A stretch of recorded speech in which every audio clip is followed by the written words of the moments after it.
我们今天来做一个滋阴美颜、补中益气、旺血养血、开胃消食的花椒炖鸭汤。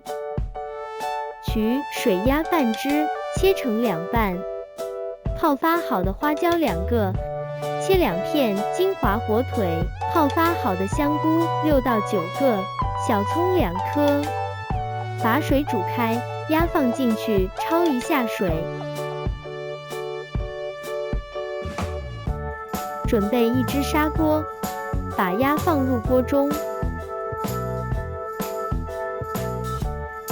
加50毫升黄酒，用大火煮开，盖上砂锅盖，焖3到5分钟。接着在砂锅里加满凉水，放入金华火腿，把鱼胶切成片放进锅里，把香菇也放进去。用大火煮开，捞去浮沫。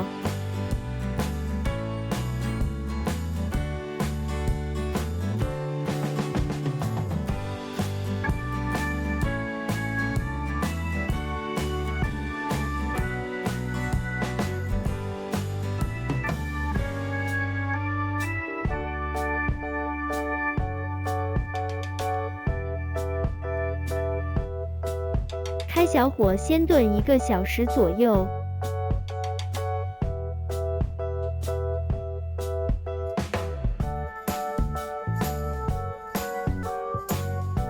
加大概8克的盐，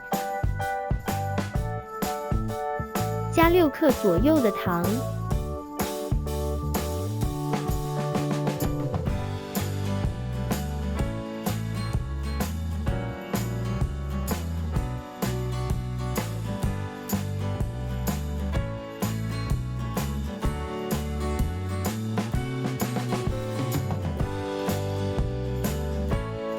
然后继续用小火炖1个半小时的时间。把2颗小葱打成葱结，放进锅里。